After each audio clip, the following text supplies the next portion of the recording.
The Origins and Early History of Rome 1000 BC, 300 BC. The Trojan-Roman Myth.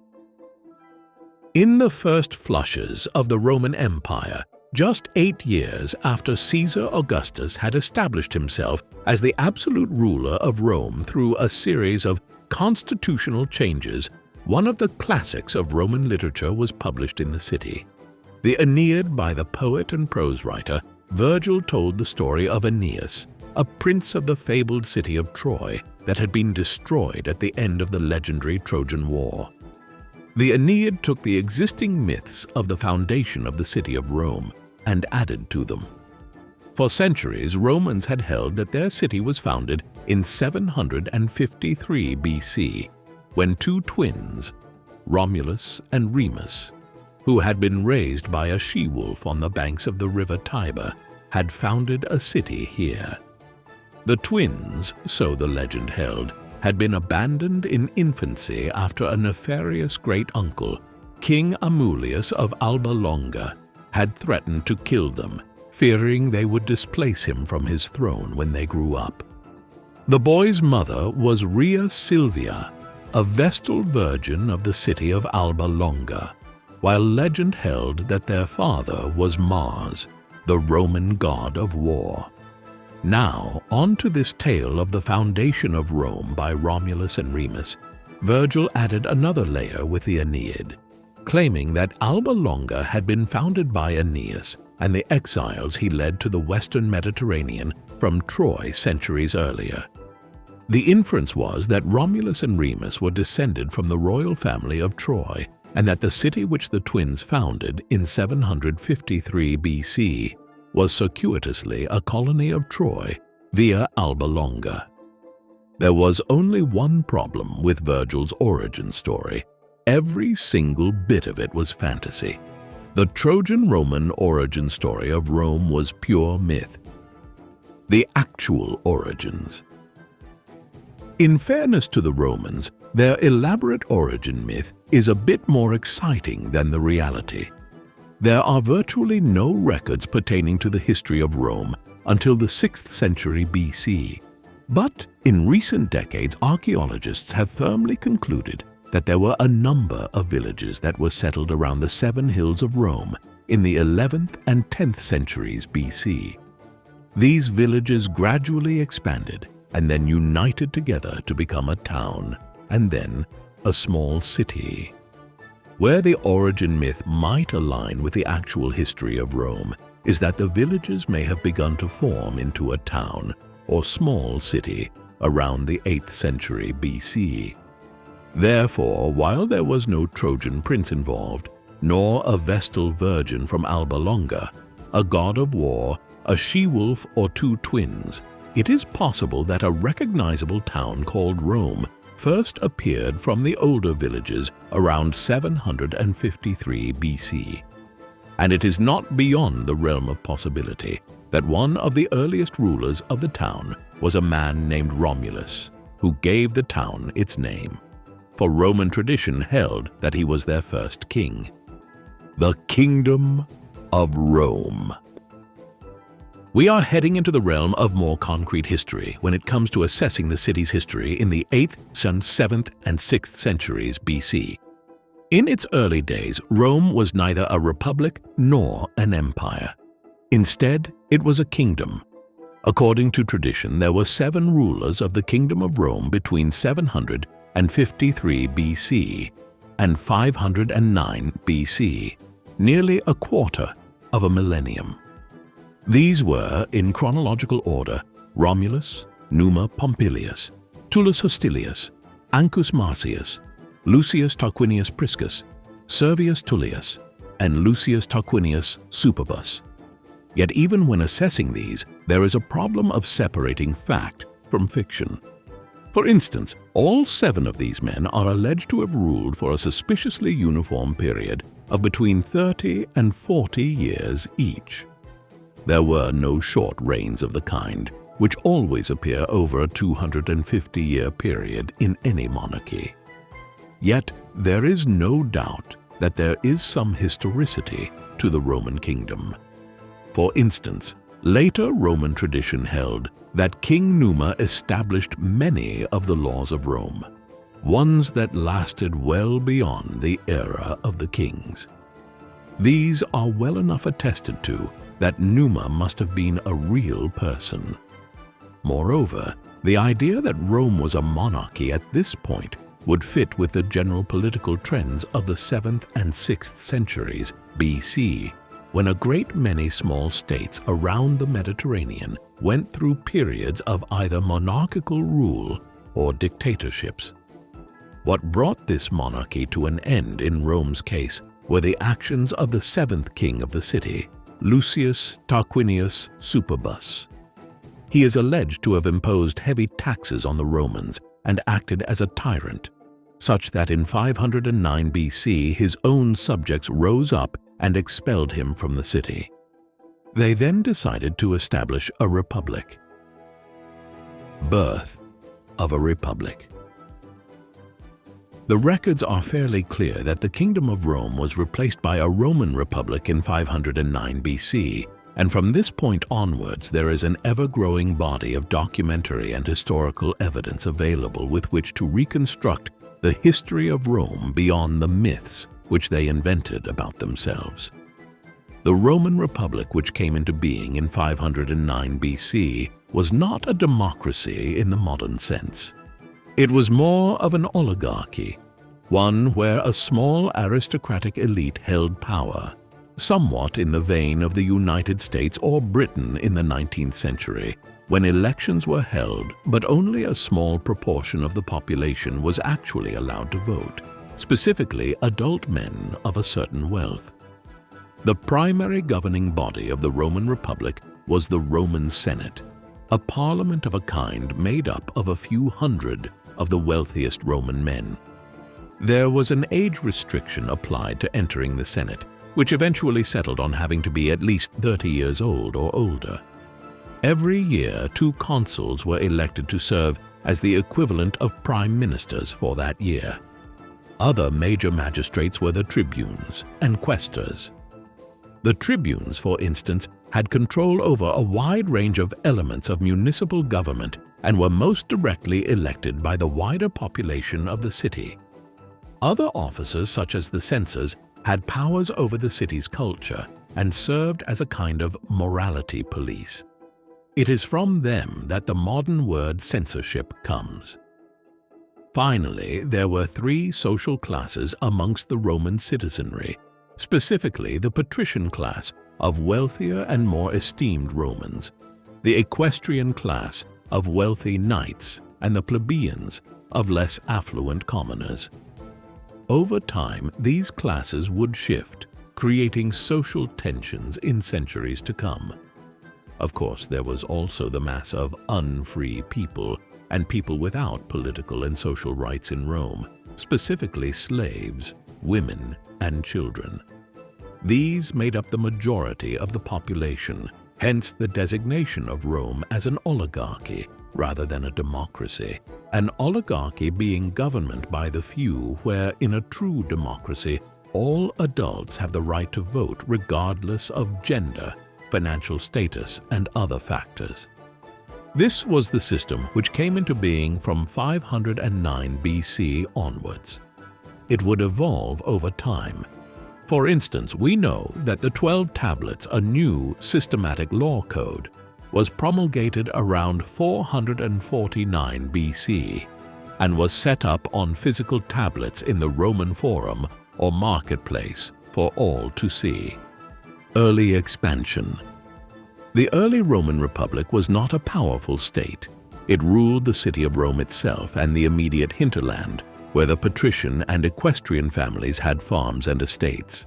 However, it was hardly a large power of any kind in its early days.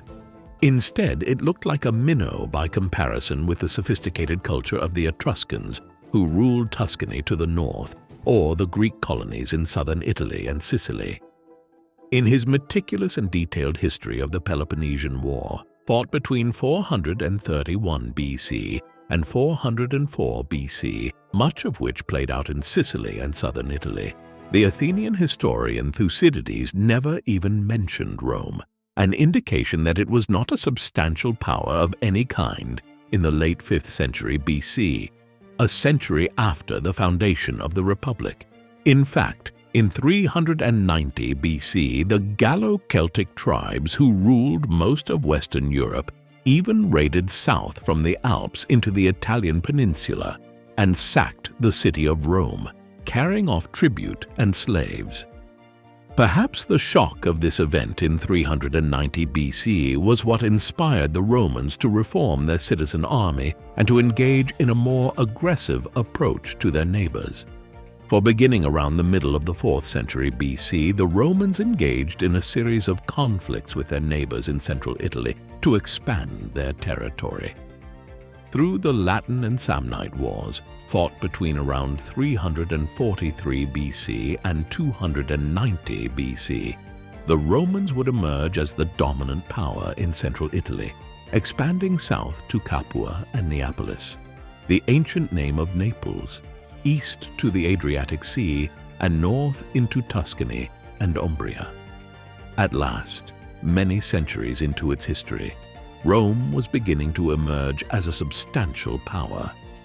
But from 300 BC onwards, it would face more powerful adversaries in the shape of the Greek colonies of southern Italy and the Carthaginians, a Phoenician people who ruled much of North Africa, Sicily, Sardinia, and parts of coastal Hispania from their capital, Carthage, in what is now Tunisia. Rome's rivalry with Carthage would shape the history of the Western Mediterranean for centuries to come.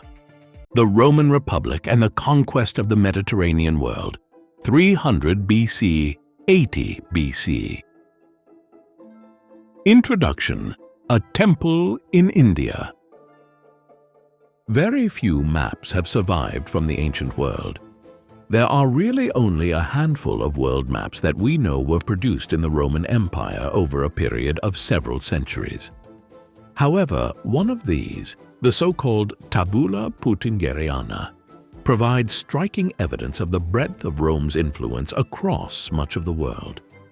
On the edges of this map, there is a note that a temple was built in honor of Caesar Augustus, the first emperor of Rome, in a place called Muziris.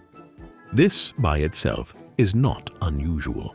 That is until we consider that Muziris is in western India. How, we might ask, did a temple honoring a Roman ruler come to be built here far from Rome's borders? But even more startling to consider is that 300 years before this temple was built, Rome was a small republican state in central Italy that few people had heard of beyond the Western Mediterranean. It's a testament to the expansion of the Roman Republic between 300 BC and the 1st century BC that Rome's influence was being felt on the other side of the world by Augustus's time. This is the story of the expansion of the Roman Republic and how it became a global superpower. The Punic Wars. By 300 BC, the Roman Republic was still a relatively modest power, though it had begun to expand from its status as a tiny city-state in 343 BC when it went to war with the Samnites and several other Latin powers of central Italy. From there, it emerged as the dominant force in central Italy by 290 BC, and thereafter engaged in wars against the Greek colonies of southern Italy in 280 and 270 BC. All of this expansion brought Rome into the sphere of influence of Carthage, a Phoenician power based out of North Africa in what is now Tunisia. The Carthaginians were the dominant power of the Western Mediterranean, with control over much of Sicily, Sardinia, and the coastal regions of the Iberian Peninsula. Over the next century and a bit, Rome would fight 3 wars against Carthage. These are known as the Punic Wars, after a Roman word for the Carthaginians.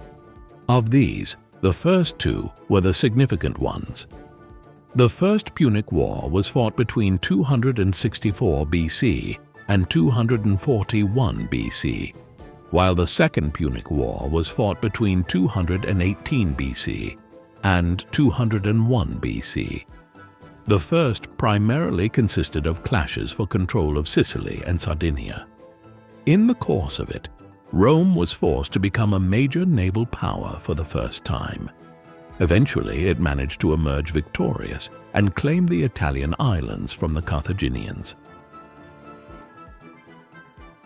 However, Carthage was far from defeated, and in 230 and 220 BC the Barcids, a prominent noble family in Carthage, prevailed on their people to engage in a strategy of rebuilding Carthage's power in Hispania, the ancient name for the Iberian Peninsula, before then initiating a war of revenge against Rome. This strategy very nearly succeeded.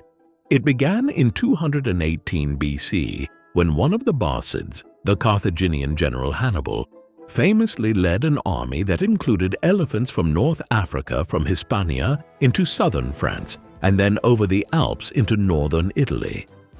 The Romans had not expected a land invasion from the north and were completely unprepared for the attack. Hannibal won several crushing victories in the period that followed, and Rome's allies began to abandon the Republic. Yet Hannibal failed to capture Rome itself, and over the years that followed, it managed to launch counter-invasions of Carthage's territories in Hispania. Eventually, the Romans managed to succeed in conquering all of Carthage's strongholds in Hispania, and then Publius Cornelius Scipio, a Roman general, led a campaign to North Africa, where he defeated Hannibal and his Carthaginians in a climactic battle on the plains of Zama in 202 BC. The following year, with the Romans laying siege to the city of Carthage itself, the Carthaginians negotiated a treaty whereby they ceded all their territory in Hispania to Rome and agreed to limit themselves to being a small trading city in North Africa. Rome was now master of the Western Mediterranean world. A third Punic War followed half a century later between 149 BC and 146 BC, but it was not a contest between equals. Rome captured the city of Carthage, leveled it to the ground, sowed the earth with salt, and sold its remaining people into slavery in what was an early recorded instance of something akin to genocide.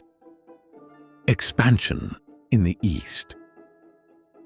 At the height of the Second Punic War, a number of the Greek powers further to the east were pulled into the war as allies supplying aid to Rome and Carthage. This opened up new vistas for Rome after the war ended, as various entities there began seeking the aid of the Roman military in the constant wars and squabbles between the Greek powers such as the Kingdom of Macedon, the Seleucid Empire, the Ptolemaic Kingdom of Egypt, the Achaean and Aeolian Leagues, and the kingdoms of Pontus, Pergamum, and Bithynia. Over the next century, Rome would fight over a dozen major wars in the East, becoming a reluctant power here in the process. At first, the Romans simply tried to extract tribute from various Greek states and not rule the region directly. But from 160 BC onwards, they began acquiring territory on the Greek mainland and the Balkans. By the second half of the 2nd century BC, they had a growing array of territory in the eastern Mediterranean. Eventually, in the 70 and 60 BC, they would defeat their two foremost enemies here, the Kingdom of Pontus and the Seleucid Empire, ushering in a period of hegemony in the eastern Mediterranean. When added to the dominance that had been acquired in the western Mediterranean at the end of the Second Punic War, this put Rome firmly on the path to turning the Mediterranean world into Mare Nostrum, our lake. Roman culture. The Romans might have begun to conquer the eastern Mediterranean in the 2nd century BC, but the Greeks were inadvertently conquering the Romans culturally. Roman culture was not exactly a sophisticated one by the end of the Punic Wars. A number of comedians had begun to produce plays in the city, and there were some writers like Cato the Elder who produced books on subjects like Roman agriculture. All in all, though, its culture was mediocre by comparison with the vibrant Greek culture to the east, with its centuries of philosophy, history, scientific inquiry, and work in various other disciplines. With the expansion into the eastern Mediterranean, the Romans began encountering this Greek culture, and over time it was absorbed by the Romans. Many Romans began learning to speak, read, and write Greek, and before long they were emulating Greek writers.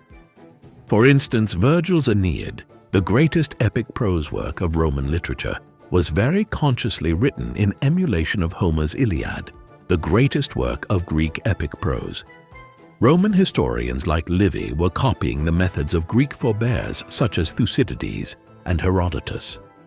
Before long, Stoicism, a Greek philosophical system that emerged in Athens around the time of the First Punic War, was on its way to becoming the preeminent philosophical school amongst the Romans.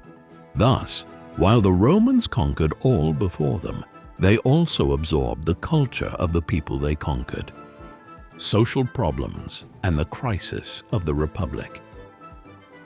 Expansion was also bringing with it problems at home in Rome. The influx of wealth into the city as more and more provinces were conquered led to many equestrian and plebeian families becoming even wealthier than the patrician families of Rome, turning the traditional social order on its head. Furthermore, there were a great many subject people around the Italian peninsula who had been ruled by Rome for centuries by the late 2nd century BC, who wanted to share in the spoils of expansion and to be awarded Roman citizenship, something which was largely reserved for the people of the city itself and older citizen families. All of this led to decades of instability from the 130 BC, culminating in the social war between 91 BC and 87 BC. In this, the Italian allies of Rome went to war with the Roman state in what was effectively a civil war.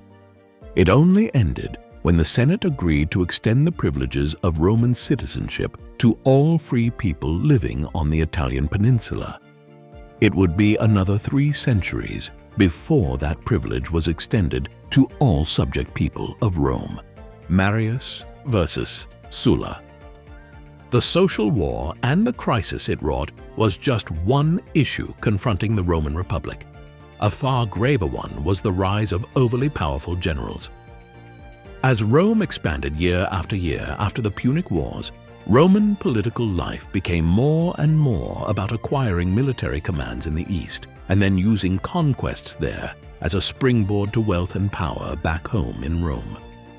By the late 2nd century BC, the Roman generals were the most important figures within the Republic, and some were beginning to trammel on the authority of the Roman Senate. This became an especially difficult situation when one of the most powerful of the generals, Gaius Marius, introduced a series of military reforms in 107 BC, which instituted a professional standing army. Previously, Rome's army had still been made up of citizen soldiers who served seasons as legionaries before returning to civilian life. But the reforms now ushered in a standing army. With full-time professional soldiers behind them as supporters, individual generals now posed a threat to the stability of the Republic. This was made clear in the years that followed, as a rivalry between Marius and a younger upstart by the name of Cornelius Sulla effectively split the Roman Republic into 2 factions of Marians and Sullans. A series of conflicts bubbled along through the 90s and 80s BC between the two before boiling over into outright civil war in 83 BC after Marius had died, and his faction was taken over by his son Marius Junior and another figure, Lucius Cornelius Cinna. In this conflict, Sulla marched on Rome with an army and succeeded in claiming complete control over the Republic in 82 BC. Then he claimed the power of Dictatores, a Roman constitutional measure whereby a military commander was granted massive powers to deal with a military emergency. While the Republic survived, Sulla was the virtual dictator of it for the next 3 years. the Senate unable to challenge his power. The old institutions of the Republic were only able to survive because in 79 BC, of his own volition, Sulla elected to relinquish his powers and step down from control of the state. An uneasy future. Sulla had stepped down in 79 BC and retired from his position as dictator. He died just a year later. However, none of the underlying structural problems of the Roman Republic or the social and political tensions which had allowed for his rise to power had been fixed. Conversely, there were many young Romans from eminent families in the 70s and 60s BC who looked at what Sulla had done and saw a blueprint for rising to unprecedented power. Amongst them was a man by the name of Gaius Julius Caesar, a scion of the gens Julii, a prominent family. Caesar was a former supporter of Cinna and Marius Junior, and had only barely survived the purge of his enemies that Sulla had engaged in after he won the civil war. He, more than any other individual, would seek to emulate Sulla in the years ahead, and unlike Sulla, Caesar had no intention of relinquishing the power of dictators when he acquired them. The Roman Civil Wars and the birth of the Empire, c. 80 BC, 14 AD. Crossing the Rubicon. On the 10th of January in the year 49 BC, one of the most seismic events of ancient history occurred. That day, Gaius Julius Caesar, a Roman political leader and military commander who over the past 10 years had conquered Gaul, a region approximating to modern-day France and the Low Countries, crossed over the river Rubicon into central Italy. This might seem like an insignificant event, but the Romans had many years earlier decreed that the small river Rubicon in the Emilia-Romagna region of Italy was the boundary beyond which no Roman commander was allowed to proceed any further south towards Rome with legionaries under his command. The decree had been made to prevent any general trying to seize power in the capital. In crossing the Rubicon, Caesar was effectively declaring war on the Republican government of Rome in response to the Senate's efforts to curb his growing powers. His actions have made the term crossing the Rubicon a synonym for an action which passes the point no return. Alea iacta est proclaimed Caesar at the time, the die is cast. He would either achieve total power over Rome or face defeat. This is the story of how the Roman Republic was brought to an end, largely owing to Caesar's actions. Pompeius Magnus. In reality, the story of how the Roman Republic came to an end and was replaced by the Roman Empire does not start with Julius Caesar. It actually begins with a near contemporary and his great rival for power, a man known to history as Pompeius Magnus, Pompey the Great. Pompey emerged as a supporter of Sulla, the Roman general who briefly established himself as dictator of Rome between 82 BC and 79 BC, before relinquishing power and retiring to his country estate. In the years that followed, Pompey gained several military commands in the east and won a series of major wars there over Rome's two great enemies in the eastern Mediterranean, the Kingdom of Pontus in what is now northern Turkey and the Seleucid Empire in the Levant. By the mid-60s BC, Pompey had vanquished both states and overseen the conversion of these regions into Roman provinces, while also establishing several powers there, such as the Kingdom of Judea, as clients of vassals of Rome. He returned to Rome as the most popular and powerful figure in the Roman Republic, lauded as Pompey the Great on account of his conquests. The First Triumvirate. Caesar was 6 years younger than Pompey, and his political ascent began later than Pompey's, in part because he had been on the other side of the civil war that had brought Sulla to power and had only barely escaped from Sulla's term as dictator alive. In the late 70s BC and into the 60s BC, he began his political career in Rome, aligning with the populists in the city. Eventually, he acquired the office of Pontifex Maximus, the chief priest of Rome, and soon was elected as consul for a year. Around this time, he, Pompey, and a third figure called Marcus Crassus, an enormously wealthy Roman who was reputedly the richest man in the Republic, formed a political alliance whereby they would seek to share power between the three of them. This was known as the First Triumvirate. Owing to it, an uneasy peace descended across the Republic as Caesar, Pompey, and Crassus became the dominant entities, but their individual quests for power would soon lead to a new civil war. Caesar's Gallic Wars.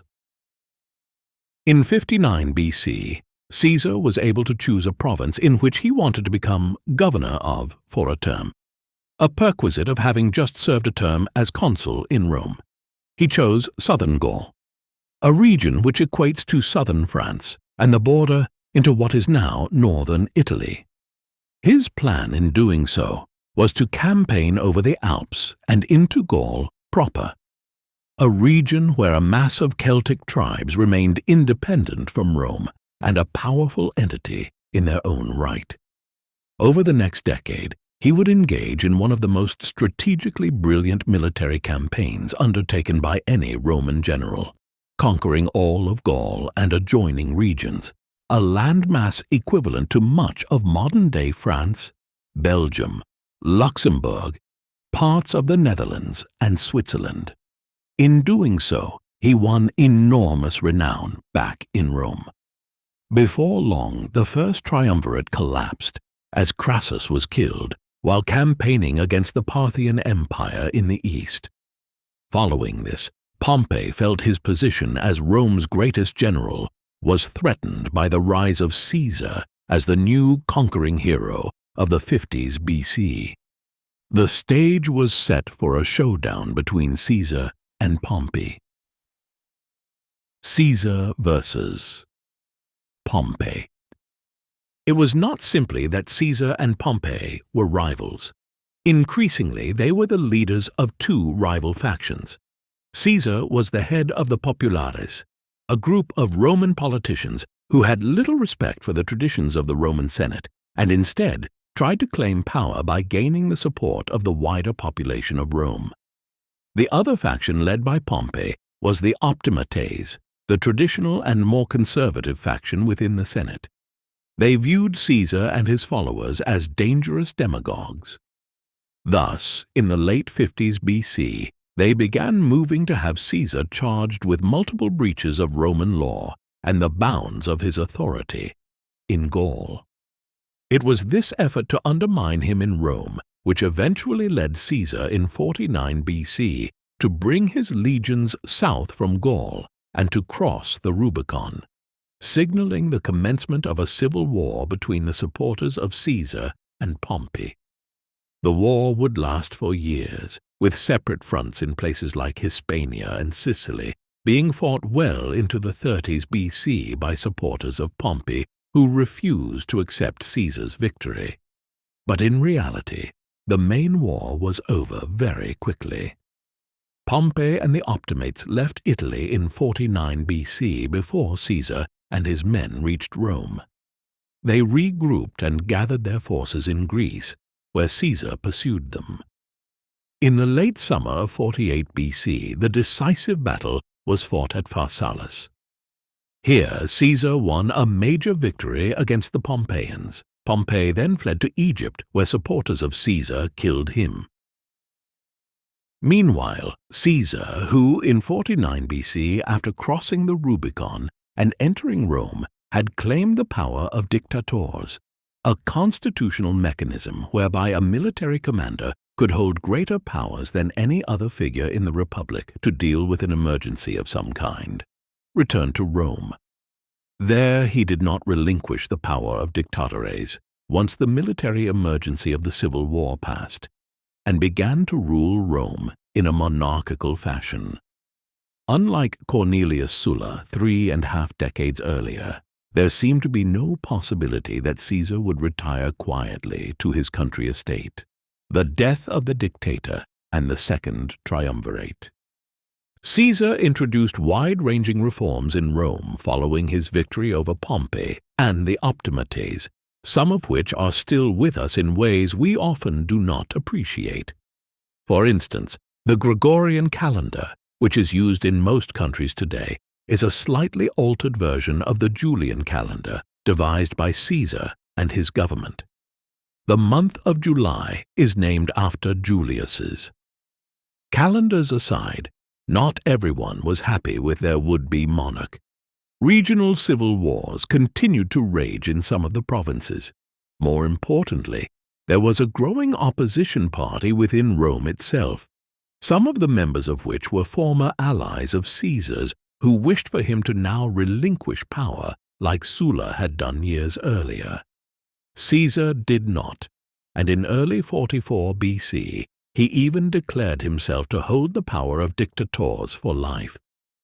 This was a step too far for those who had major reservations about his actions, and on the Ides of March, the 15th day of that month, in 44 BC, a large gang of senators crowded around Caesar in the Senate and stabbed him repeatedly. He died there and then in the Senate. Nevertheless, there would be a return to normal republican government. In the months that followed, former allies of Caesar scrambled to gather their own support bases in order to succeed him. The three most prominent men involved were Mark Antony, a general and close ally of Caesar's, Caesar's great-nephew Octavian, and another commander and politician called Marcus Lepidus, who had governed Rome on Caesar's behalf back in 48 BC when he was in Greece battling Pompey. Together they formed the Second Triumvirate in 43 BC and began to divide power in what remained of the Republic between them. Eventually, though, as the years went by and as their power bases grew, it became clear that the choice was one between whether Octavian or Mark Antony as to who would succeed Caesar as the all-but ruler of Rome. The War of Actium. In the course of the 30s, BC, Lepidus would fall away as a rival, and the struggle for power in the Republic would become one between Octavian and Antony, with Octavian holding power over the western provinces and Antony in the east, where he developed a relationship with Queen Cleopatra of Egypt. For a time, an uneasy truce held between them, but over time their rivalry intensified. Eventually, Octavian convinced the Senate in Rome that Antony was set on splitting the Republic's territories in two and becoming a despotic king of the eastern provinces. Hence, in 32 BC, Octavian and the Senate went to war with Antony and Cleopatra in the east. It would not be a protracted conflict, and is known as the War of Actium, after the one major battle that decided it. This was an immense naval battle in the waters near Actium, off the northwestern coast of Greece, in September 31st BC. There, Octavian won a comprehensive victory. Antony and Cleopatra fled to Egypt, where they both committed suicide the following year as Octavian's armies pursued them to North Africa. The civil wars were over, and Caesar's great-nephew was victorious. The Principate and Rome's first emperor. Victory in the War of Actium and the death of Mark Antony left Octavian in undisputed control of the Roman state. However, he did not engage in a power grab of the kind which his great-uncle had years earlier. Wary of how Caesar had pushed the limits of what the Roman political classes would tolerate, Octavian decided on a much shrewder approach.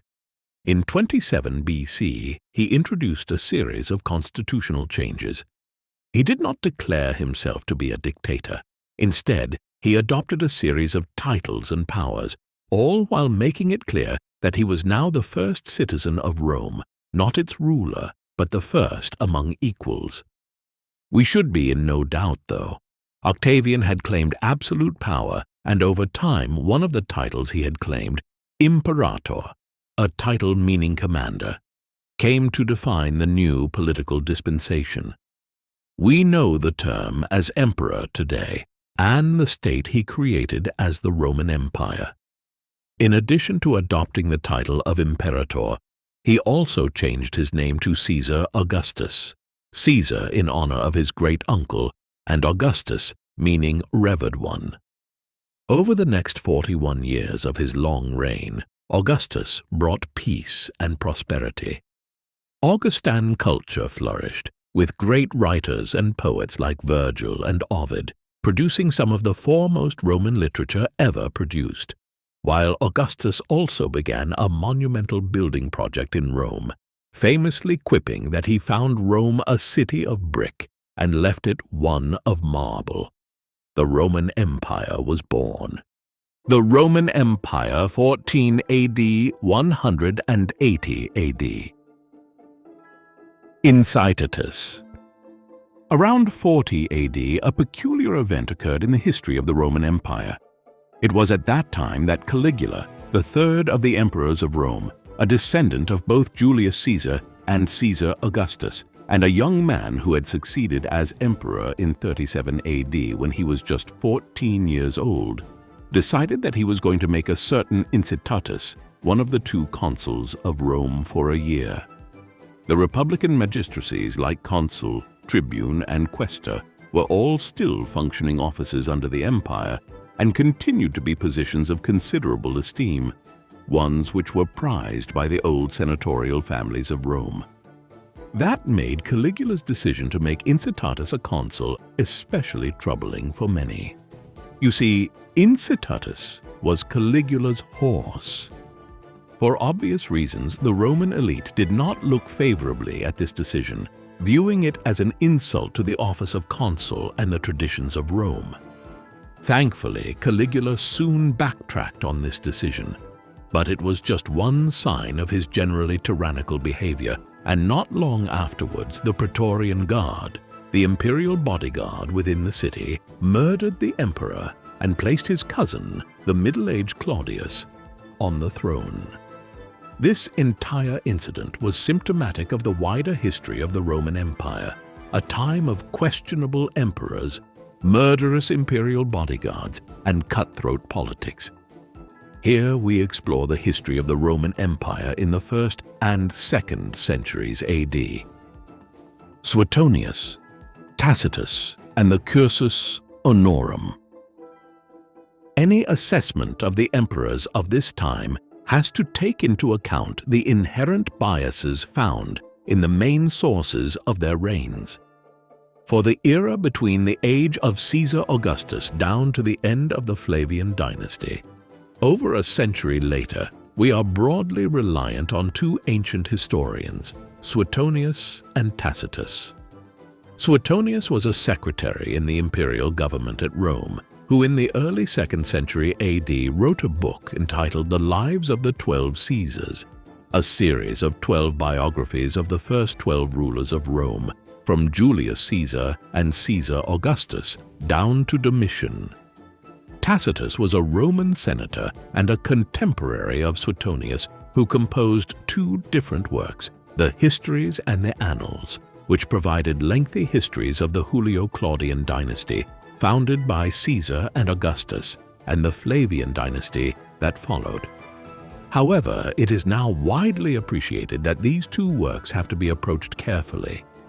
As valuable as their accounts are, both men were biased against the emperors, in particular if a Roman emperor was perceived to have not displayed sufficient respect for the Roman senatorial class and their desire to progress through the Cursus Honorum, the course of honors whereby they were appointed to positions like tribune, consul, and then governor of a Roman province. Then Suetonius and Tacitus were liable to depict them in an unfavorable light.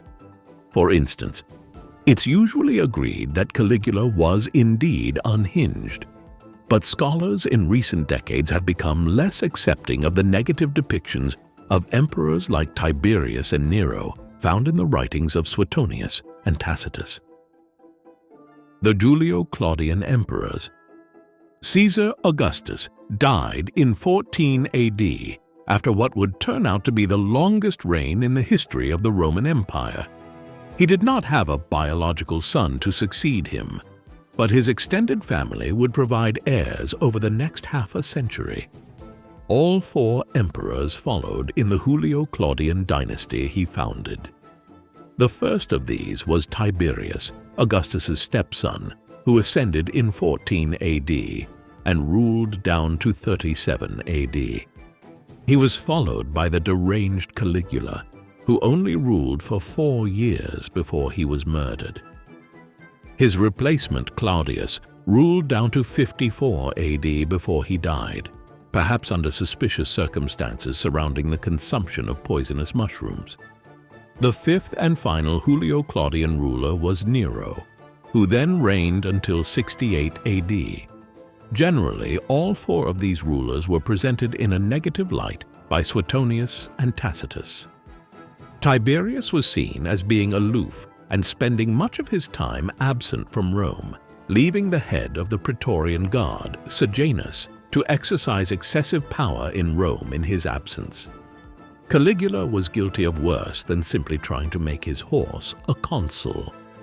Claudius was evidently the best of the Julio-Claudian emperors after Augustus, though he had a disability, something which led Roman observers to portray him in a negative light in a time when such things were not viewed with sympathy. Finally, Nero was said to have been a tyrant who famously fiddled while Rome burnt during the Great Fire that destroyed much of the city in 64 AD. However, many historians now believe that the depiction of Nero in particular is not accurate, and that he was much more well-liked in his own time than Suetonius and Tacitus suggest. The year of the 4 emperors and the Flavian dynasty. In 68 AD, a crisis struck the Roman Empire. 2 years earlier, a massive rebellion had broken out amongst the Jewish subjects of Rome in the province of Judea. The first Jewish revolt had caused major unrest as it dragged on for years, and in 68 AD, several provincial governors in Gaul and Hispania decided to revolt against the rule of Emperor Nero. The first civil war of the imperial era followed. It is usually referred to as the Year of the 4 Emperors. In the course of it, Nero was quickly overthrown by a rival, Galba, who was then himself overthrown by Otho in early 69 AD. A further rival, Vitellius, defeated Otho 3 months later before he was in turn defeated by Vespasian, the general who had been sent east to quell the Jewish revolt, and who as a result had several legions under his command when the civil war broke out. Thus, there were 4 emperors in the year 69 AD: Galba, Otho, Vitellius, and Vespasian.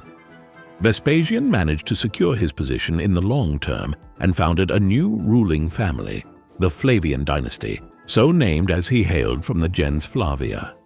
He himself ruled down to 79 AD. He was followed by his son Titus, who was a popular ruler, though short-lived. When he died relatively young in 81 AD, he was succeeded by his brother Domitian. Domitian was a paradoxical figure, one who ruled for 15 years, quite successfully in many ways, but who eventually fell prey to the same problem as the Julio-Claudians. He failed to honor the Roman senatorial classes and was killed in a palace coup in 96 AD. The Flavians are perhaps best known today for building the Flavian amphitheater in Rome, what we know 2 millennia later as the Colosseum. The 5 Good Emperors. Just hours after Domitian was murdered in 96 AD, the Senate convened in Rome and elected one of their own to become Emperor of Rome, a man named Nerva. It was the first time a Roman emperor was elected in this manner, and it established a pattern whereby Roman emperors were selected on merit rather than exclusively on bloodlines. Nerva adopted his successor, a Roman senator and commander named Trajan, who in turn adopted a second cousin as his successor, Hadrian. 2 other emperors followed, Antoninus Pius and Marcus Aurelius. the latter known for his famous Meditations, a treatise on Stoic philosophy. These 5 rulers would rule between 96 AD and 180 AD and are usually termed the 5 good emperors. They were liked by the senatorial classes and are generally viewed as bringing peace and prosperity to Rome. Consolidating the Empire.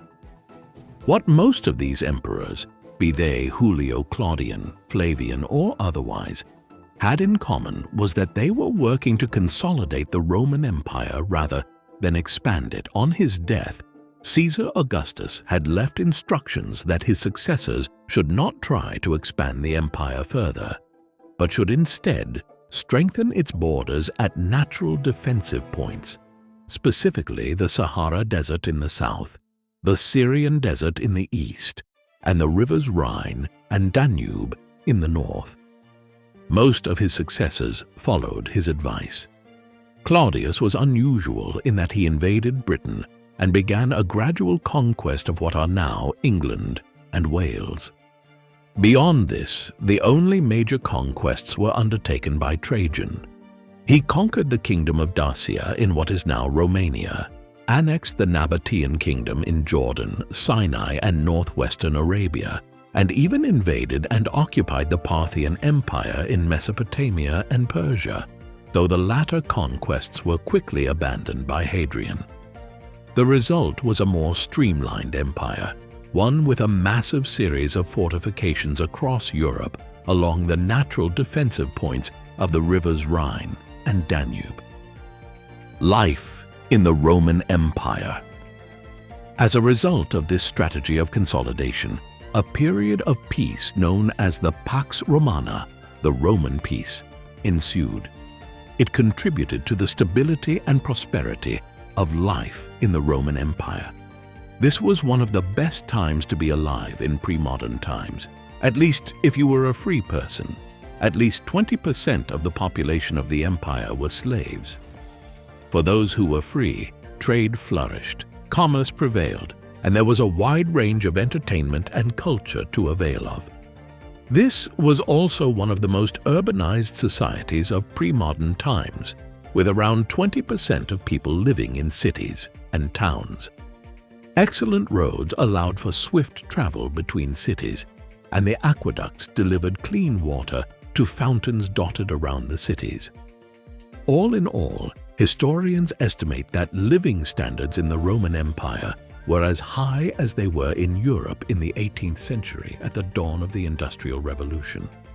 There was also a vibrant culture, one in which Roman writers like the satirists Martial and Juvenal worked in Rome alongside writers, dramatists, and historians like Tacitus, Suetonius, Lucan, Seneca, Josephus, and Pliny the Elder. Romans might have had to deal with tyrannical rulers from time to time, but for many people, life was good. The Gathering Storm. While life was good in the Roman Empire in the 1st and 2nd centuries AD, there was a gathering storm. Already during the reigns of rulers like Trajan, there was a growing fiscal crisis as the state began devaluing the silver coinage to make ends meet, leading to a spike in inflation. There were also an escalating series of threats to the borders. Marcus Aurelius had spent much of his reign fighting the Marcomannic Wars. Unlike so many other wars that Rome had fought in recent centuries, these were not wars of conquest, but of defense. The Marcomanni were a Germanic people in alliance with the Sarmatians and Quadi, who had breached the northern border around what is now Austria, Czechia, and Hungary. While Aurelius fought off and defeated the Marcomanni and their allies, it was a worrying sign of Rome's growing vulnerability. Finally, the Praetorian Guard and legions had all demonstrated as early as the reign of Caligula that if pushed, they could overthrow any emperor, and that ambitious generals could claim the imperial title if they really wanted. These 3 issues, hyperinflation, the invasions of the northern borders by Germanic and Asiatic tribes, and civil wars caused by ambitious generals and legions would soon see Rome spiral into crisis and decline. The crisis, decline, and fall of the Roman Empire. The city which hath taken the whole world was itself taken.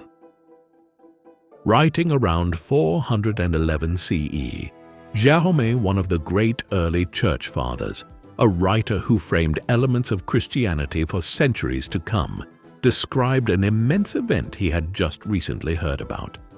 Jerome lived in Bethlehem in the Roman province of Palestina Prima, where he had moved decades earlier to live in the land where Jesus Christ had once ministered. Even here, though, news had quickly reached him of this event. Far to the west, on the 24th of August in the year 410 CE, an army of Germanic warriors led by Alaric the Goth, mostly of a group called the Visigoths, had sacked the city of Rome. It was the first time in exactly 800 years that a foreign power had managed to enter and sack the Eternal City. Reflecting on the news, Jerome wrote, "The city which hath taken the whole world was itself taken." It was a momentous event, one which begs a number of questions. First and foremost, how had the capital of an empire which covered most of the known world and which had conquered nearly all its enemies over many centuries been sacked? In answering this, the wider question of how Rome's crisis, decline and fall came about arises. The 3rd century crisis. Any assessment of the crisis, decline and fall of the Roman Empire must begin with what historians term the 3rd century crisis. This was a period in Rome's history running from 235 CE to 284 CE. During this half a century, the Roman Empire entered into a period of profound instability, one which pointed towards glaring weaknesses in the empire's structure.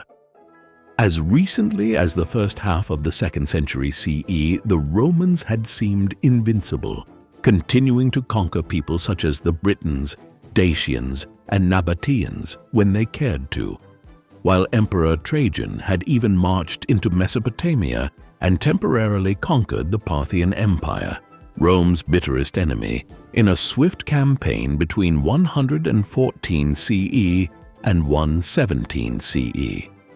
Thereafter, though, crises began to develop. Firstly, there was a growing problem with the Roman military. The legions had become far too strong over the centuries, and there were already instances where they had selected who would be the emperor of Rome, most notably during the year of the 4 emperors in 69 CE. A similar year of the 5 emperors occurred in 193 CE, following the assassination of the Emperor Commodus. This eventually resulted in the creation of the relatively stable Severan dynasty. But when it ended in 235 CE, the empire was plunged into a succession of civil wars, which would last almost without interruption for half a century between 235 CE and 284 CE. During this period, there were literally dozens of emperors proclaimed by the legions.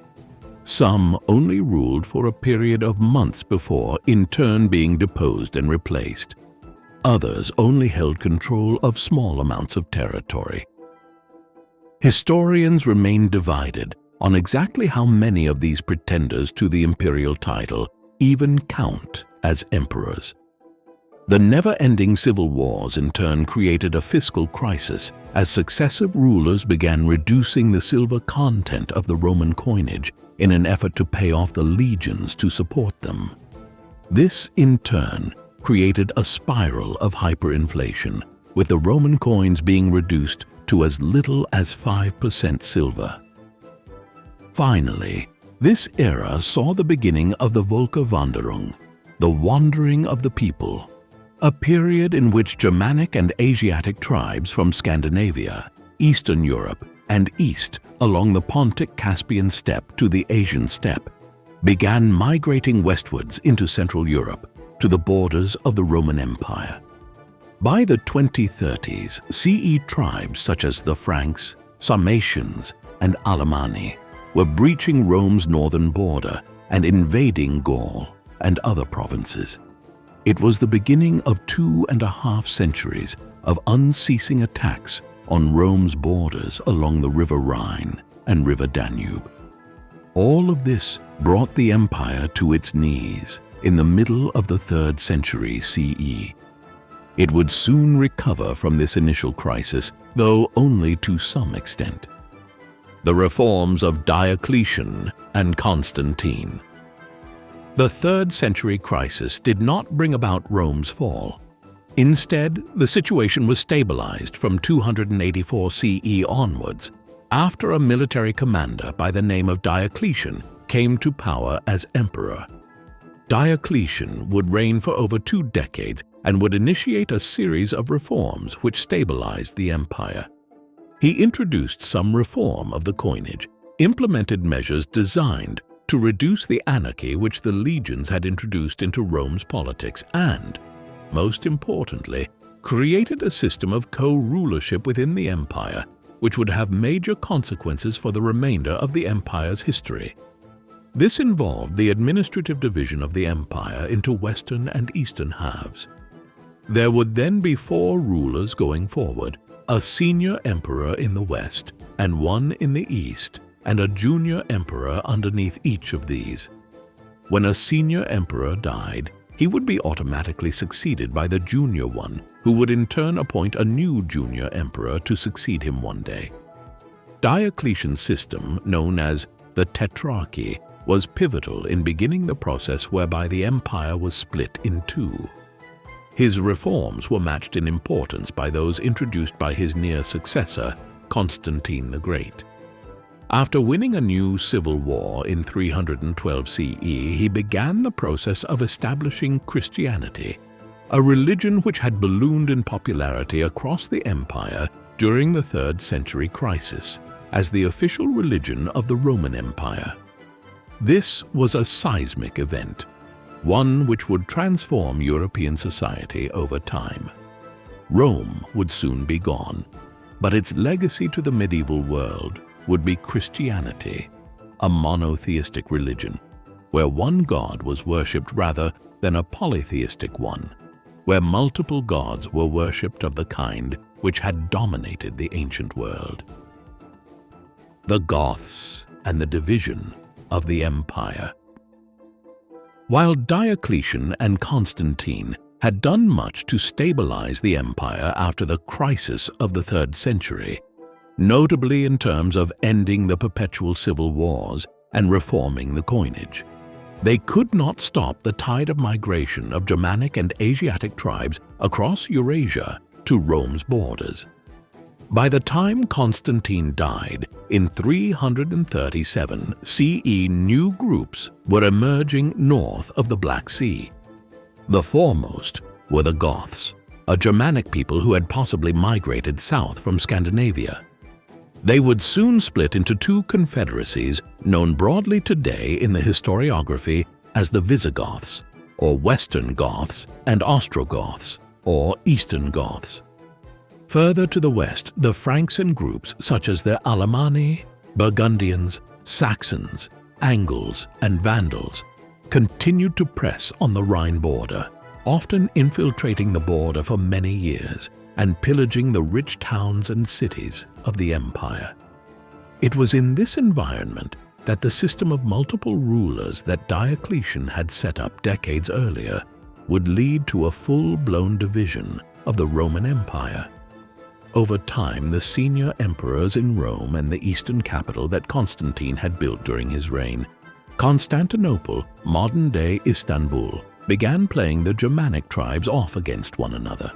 For instance, it was Theodosius I who ruled the eastern provinces between 379 CE and 395 CE, who first convinced the Goths that they should stop attacking his provinces in the Balkans and instead head west to strike at Italy.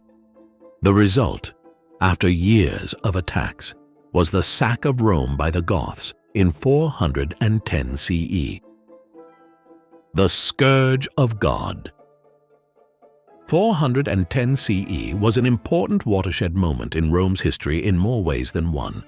That very same year, the Roman legions in Britain strategically withdrew from the island to Gaul, a clear sign of how drastic the strategic situation had become. This was in part a reaction to the Vandals invading Gaul a few years earlier. They then rampaged southwards towards the Pyrenees and crossed over into Hispania in 409 CE. They would eventually move through the region before crossing over the Straits of Gibraltar to establish their own kingdom in North Africa in the 4020s AD.